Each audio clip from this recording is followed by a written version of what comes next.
All right, welcome back. TFWR. Jordan Cohn in the house. Ricky Cheese in the house. He's here Here we for the go. morning grind, going at it, getting it done. All right. All right, welcome guys. Welcome back to the morning grind. I am here grinding away in Leesburg for the 2-week elite camp for the Miami Hawks for Pat Ligo. Actually, my grind started at about 4 o'clock this morning. Had to drive Jaden Ironman, a 4-time All-American from From Iowa Mizzou. back, from Mizzou and Iowa, Oh, and that's back to right. the back to the airport. So here, getting ready for a yoga. So if I pop out on y'all for like 5 minutes, I'm just getting our yoga instructor up to speed. Ricky will be able to take care of it. But today is a very special day. Why is it a special day, Ricky? Today it's a special day for two reasons. Number one, it is my boy's birthday. Happy birthday, Jordan. Happy birthday, I appreciate it. I'm just gonna go ahead and let y'all know I'm still young, and for every person that calls me old man, some of these kids are gonna get super ducked today. So, you know, do it for the kids, right? My money Um, is on Jordan. and what's the second special reason? Because we've been wanting to do this episode for a while. I'm actually very excited about this. It has less to do with wrestling, but I think it's something that is really gonna resonate with a lot of people. Yeah, So let's go and get because this really stems from something that you've been going through, Ricky. So let's catch us absolutely. up to speed. Yeah, so this is an episode we've been talking about doing for a while. It just so happens I've been struggling with it myself recently, so I figured now is the best time to do it. We're going to talk about not just men's mental health, but mental health in general. I think it's an important topic to bring up because a lot of people struggle with it, but we don't even know about it because most people won't talk about it or even ask for help. Um, and I think there's a reason for that. The reason that I think men struggle in silence is because we've always been raised with the pressure to always be strong. And while I agree with that to some point, I don't think we need to be strong emotionally. I think it's not a how should I say it? You can still be masculine and let your emotions out. You know, people look at that as a feminine quality. I don't see it as a feminine quality at all. I will cry. I have no problem crying in front of people. If people want to make fun of me for that, go ahead. I could care less. But, you know, when you keep your emotions in, it just boils over. Um, Society often tells boys to man up instead of talking about emotions, and I just don't feel that's right. Did you have some of that same upbringing about be strong, man up, don't cry? Did you experience that yourself? Because I certainly did. I don't know if I had that so much. My dad, encouraged. So like anytime I lost, I cried. It was hurtful. It stung, but I don't think in that degree. Maybe sometimes, maybe when like something was getting bothering me, or I was getting reprimanded or yelled at, and it started being overwhelming, which I think we can do it sometimes. Um, yeah, and I think a lot of it too is, and this is like a double-edged sword for us guys and wrestlers. We're the toughest. We're like, of the sport, we're the toughest. We're guys. Like, it's supposed to be something that we're able to handle. Right. And that was my problem. So I started dealing with, depression and suicidal tendencies at like 16. And it just kind of developed out of nowhere. I think I had like a really bad toothache that you have sometimes, and it Yeah. just is always with you. And then just one day I'm just like, oh man, I wish I could just like fucking be done with this. And then that's started to spiral out. Yeah. So it was something that I thought I could just fix. right? And I think from the outside world too, most people would be like, "Oh, you're doing great at wrestling." Like those years that it started, I got third and first. Most wrestlers would be super thrilled with that. And Right. it's not that I wasn't, but it was just a thing that I was didn't know how to deal with. I didn't know how to talk about it. And the stigma, I know, is worse during your era, but even as early as 2008, 2009, like it was not something that you really talked about. Because if there's a stigma if like I talk about this, then people are gonna think I'm weak or I'm crazy Right. or I'm this or I'm that or I am. So it's like it's scary.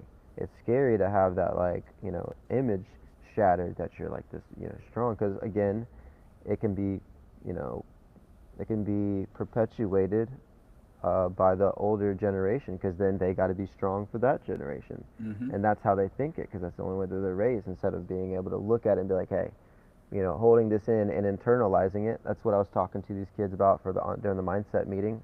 We here at the elite camp are doing a whole. We're trying to build complete athletes, and part of that is knowing how to address those issues. You know, um, but it just it's hard to deal with. Ricky, go ahead and take it. I got to get our yoga instructor up to speed real quick. I'll be Yeah, right back on. You you deliver got them it. some. You got it. Go. Absolutely. So those are all great points that Jordan just brought up. I definitely relate to everything that he just said. Men in particular, I can only speak on on a man's point of view, of course. Men in particular, I think the pressure that men carry is, providing for a family, financial stress, career expectations, being a husband or a father or a boyfriend, fear of failure, and feeling like you can't let anyone down. And when you carry all of that on your shoulders, it really weighs on you. Um, I don't mind sharing this with you guys, but I've been struggling with mental health for many, many years. And, most of the time I'm okay. But about 6 months ago, I was in a very, very, very dark place, to the point where I had to, seek help. And, thank God I did because God only knows what would have happened if I didn't. But it finally made sense why I was feeling that way. I was able to actually get a professional diagnosis, and getting diagnosed made me feel so much better because, again, like I said, it helped make sense for me. I'm like, okay, that's why I feel this way. Oh, wow, that's why I cried that day. Oh, wow, that's why I couldn't see straight that day. Depression is a real thing, mental health is a real thing. And guys, you need to get, guys and girls, you need to get help for it because if you don't, you're going to suffer, you're going to struggle, or worse. And you just it's not good. There are professionals out there that can help us. You got to find the right one. Not every professional is going to be for you. I've talked to so many of my friends that know about my mental health struggles, and I tell them go talk to somebody. They're like, I did, and I don't relate to the person. Okay, go to somebody else. You gotta go to as many people as you need to go to, and you'll find the right one. I've got a therapist now that I am so comfortable with. I love her to death, and she's half my age, but she relates to me and she understands me, and she's really really good. And it took me many many therapists to find her, and thank God I did because I'm here today because of her. Um, Mental health in wrestling, I think there's a lot of mental health things going on in wrestling. Wrestling teaches discipline and toughness. So when you're not feeling so tough in wrestling, it's okay. It's okay. Sometimes athletes confuse toughness with hiding emotions. Not the case, man. Let your emotions out. You can still be a tough guy and talk about emotions. Cutting weight, injuries, losses, and burnout, that can definitely weigh on your mental health, for sure. The pressure to make weight and perform every weekend, are you kidding me? If you don't think that weighs on these kids' minds, it does. I know that because it weighed on my mind. I wrestled all through from the age of 8 years old all the way through college. So I'm talking from experience. You know, you have those coaches that will create healthy environments versus toxic environments, you know. And if you see your kid wrestling for a coach that's creating toxic environments, you got to step in, man. You got to step in and say something. Otherwise, your kid's going to struggle. They're going to suffer. Um, I think social media plays a big part of mental health as well, because you're comparing your life to everybody else's highlight reels. Like, what is that all about? You know, everybody on social media, they let you see what they want you to see. And it's not the case. You know, everybody has their own struggles, everybody has their own problems. So don't compare yourself to everybody else's highlight reels on Facebook. Jordan is back. What is up, my man? Not much. Just had to grinding away. Have to keep this camp running, and just it's fun though. I'm enjoying it. Let me ask you Um, a question. What do you think depression actually looks like? Because it could be different for a lot of people. yeah, I mean, I think a lot of times it's like that silence, you know. Silence. That's the big one. Yeah, because that's when you don't see it coming, you know. I You think don't. I think a lot of it is silence. Sometimes it's shown in anger. Sometimes it's shown with isolation. You know, you just don't want to be around anybody. A lot of people just sleep their problems away. They'll just sleep and sleep, or they won't sleep at all. You know, they can't sleep. So that's definitely a sign. A lot of people jump into their work. They'll work nonstop, become workaholics. That's a sign of depression and mental health issues. Losing interest in their hobbies, increased alcohol or drug use, constant irritability. These are all signs. So, parents out there, if you see these signs in your kids, you might want to talk to them, sit them down. That's what I think, anyways. Yeah, it's a struggle, man. And I think too, it's not one of those things that it's just you're cured, right? It's a battle. It's a grind. You know, I think it's also important to have a good network of people around that Yes. you can trust. Like, so for instance, like, Ricky had hit me up with it. We were having a little trouble getting the episodes going or whatever, and he just hit me up, a day or so ago, and finally let me know, hey, I'm struggling right now. It's just like, oh man, I get that. Like, I think you're probably worried to tell me, Yeah, but once you did, it's like, oh, dude, I get it. I've been there, right? exactly. So yeah, I mean, anybody listening to this video too, you know, hit me up on Facebook. Ricky, I'm sure he's open to it as well. Dude, let us know. Always. You know, Always. If you're struggling, if you're a wrestler, male, female, if you're a parent, if you're a coach, I don't care who you are, what age you are, I'm a pro at this stuff by now. I've been struggling with it for so many years, and I've seen so many different therapists. And like I said, while Jordan was gone, I finally found one that has me on a great regimen of medications and talks to me constantly. Please reach out to me. I'll be more than happy to talk with you. Whatever you say to me stays with me. I promise you that, because I expect the same thing. You know, yes, I'm going public with my mental health right now, but there are things that I would never say publicly that I've dealt with. But for the most part, I have no problem talking about mental health with you guys. So please, if you're struggling, I will be more than happy to speak with you. So make sure you reach out to one of us. We're happy to help.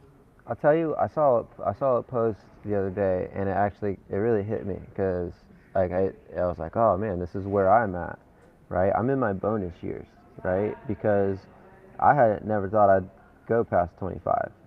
There was always Really? that link. Yeah, well, I mean, gosh, like I said, it's just felt like I was dealing with it so much, and I was like, oh man, honestly, like I didn't really think that far. You know what I'm saying? And so, like this lady was saying, like that was her. She was like, there was a night where she was gonna, commit suicide, and she, started watching a comedian and started laughing a little bit, and it got it better. And then she finally, like, that was a big moment and a big turning point for her. And then she went to that comedian show and told him, like, that saved my life, and that was 12 years ago. So I'm in my 12th bonus year. Yeah. So, when I started looking at that perspective, I've always pretty positive, but it's cool to have that, look at that, like, oh man, I didn't think I would be here, not in any individual success or accomplishment, but like here in this place, just alive, influencing these kids, talking to these kids about that mindset and that struggle and how to deal with it, because it's such an important part of, not just be an athlete and a wrestler, right, but as a person, as a human being, and I don't, I want them to know how to verbalize it and not internalize it, you know. So I say that word a lot for the wrestlers that are watching that doesn't know that. That's when you take something that you're feeling and you basically absorb it to your core. And you should do that, but do it with the right things, right? You don't want to internalize the wrong things, right? You Right. want to internalize the right things, like, I'm a hard worker, right? I am resilient. Like, these things that will get you through. I think oftentimes we take those bad feelings and just keep it in, Yeah. so it'll help your wrestling too. That's another thing. Absolutely. Like and I for those guys too, here's another thing that I dealt with. It got to a point where wrestling was like keeping me alive, which is great. It gave me an escape, but I needed to develop myself more in other ways. So I wasn't putting all those eggs in one basket, because then when wrestling ends, as What it's is there? gonna for all of us at some point, Yeah. to some degree, but you got to know how to like reinvent yourself and take the lessons that you learned from wrestling and to reuse it, Yeah. you know. Absolutely. A lot of people ask me, they were like, Ricky, why didn't you ask for help? And I asked myself, why don't men ask for help? And I came up with a few reasons. One, fear of looking weak. I didn't want to look weak. My whole life I was raised, be a man, toughen up, don't cry, whatever. The other one is pride. Nobody wants to be, looked at as, not a prideful person. Embarrassment. A lot of people are embarrassed to admit that there's something wrong with them. And that was me for many, many years. But the big one for me was I can fix myself. I can do it. I can fix Hmm. myself. I'm a There's no wrestler. way I was fixing myself, you Hmm. know? And then the other one was not wanting to burden other people. It's my problem. I'll get through it. You would be surprised how many men won't ask for help because they don't want to put their burden on other people. Guys, we invite that. Please bring it to us. We'll help you. Yeah, I'd rather have that conversation than lose a member of our community. That's happened before. I'm sure a lot of people can list off a bunch, but just off the top of my head, there was a kid, I forget his last name, but Taiki, who wrestled for Durant. I got to wrestle around and hang out with the Durant team on an occasion. Got really close to him, and one day he was there, and one day he wasn't. You know, so or it just take the time, talk, and listen. Like, and then when a kid asks me to, because you might be a high school kid, and you might have another kid that unloads this or unburdens this on you, right? Is airing it, and he asked me, he's like, "What did I say in that situation?" And I'm like, honestly, I don't think a lot of times they're looking for anything to like in response. And you don't have to. You don't have to have anything to say. You can just be like, "Hey, thank you for appreciate you for sharing that." Right? Like, that's it. Yeah. Appreciate you for sharing, man. I'm here to listen.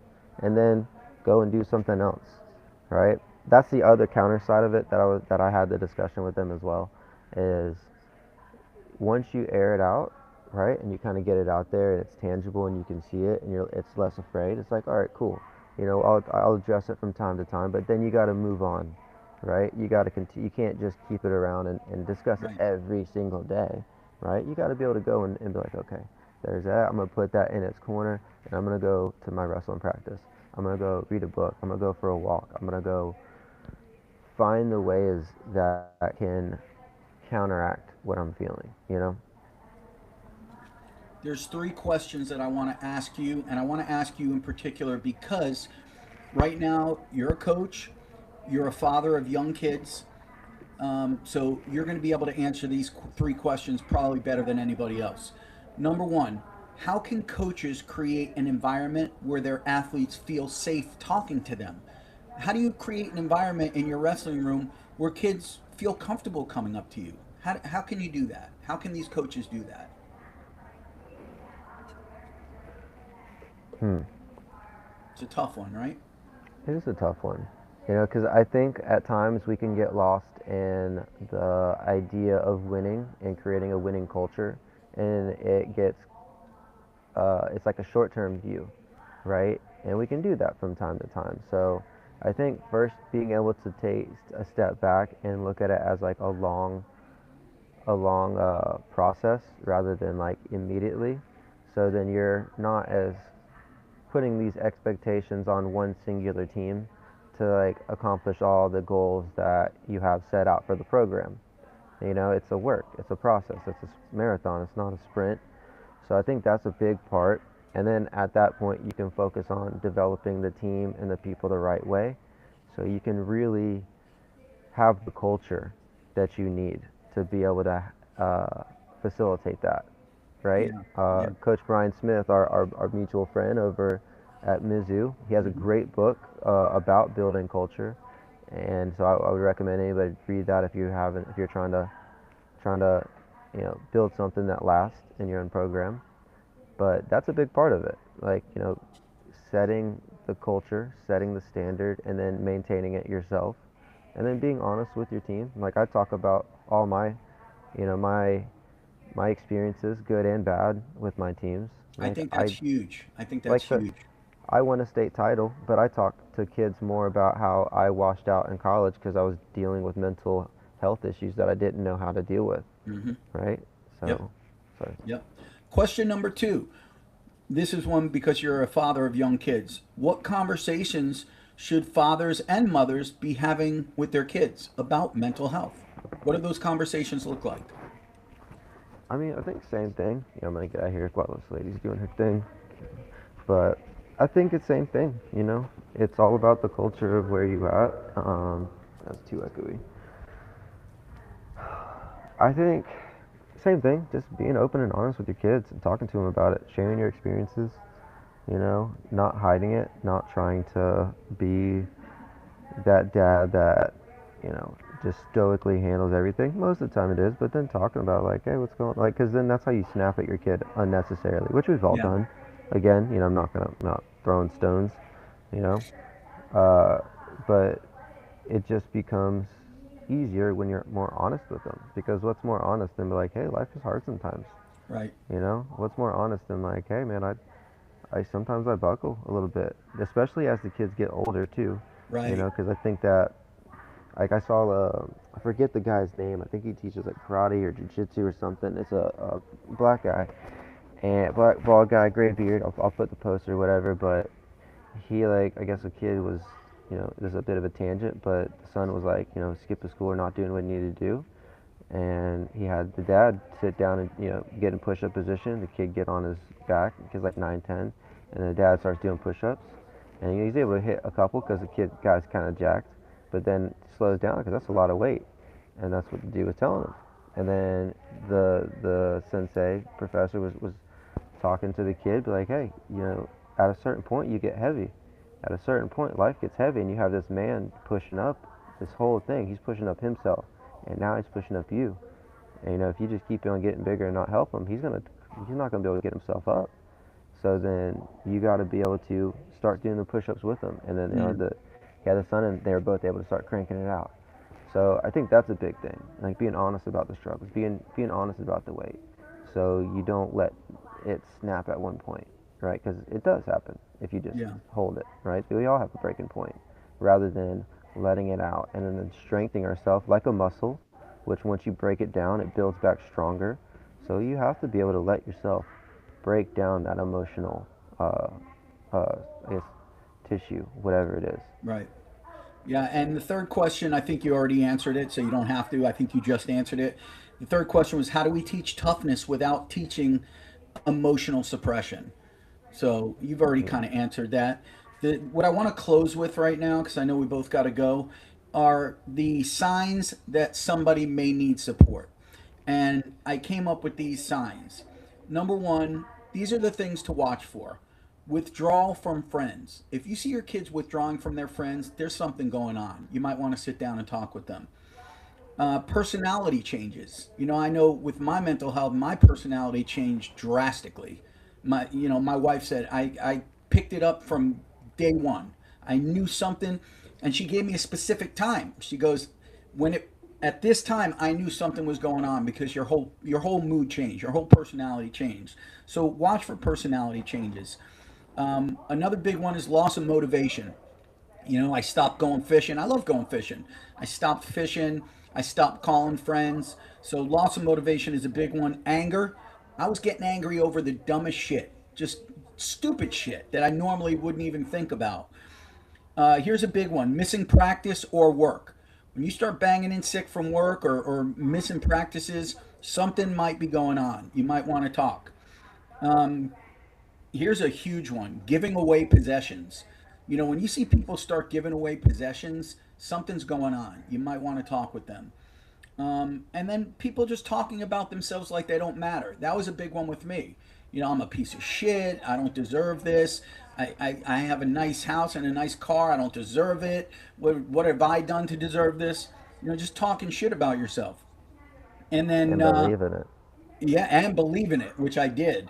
And then another one is substance abuse, you know, whether it be alcohol or coffee, you know, caffeine or drug, whatever it is. That's a big one. So those are the signs that I came up with to look for that somebody may need help. Um, if you have anything to add to those, or do you agree, or Yeah, man. I think just asking your people, just periodically checking them, like, hey, man, you doing all right? And, they try to do the fine, like, all right, man, just let you know. If you ever need anything, I'm here, you know. absolutely? But as we say too, we're here for you. Jordan Cone, Ricky Cheese, Yep, everybody here at the Morning Grind, we are here for you. We want to keep you around, keep you on the mat, keep you in this world because you are important and you matter.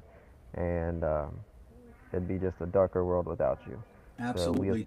we appreciate you tuning in and getting after that grind because I know the grind gets to us all, but if we share it out, it's not that hard. And tell your friends you love them. Hey, Ricky, I love you, buddy. I love you too, brother. All right, we'll see you later. Take care, guys. We love you.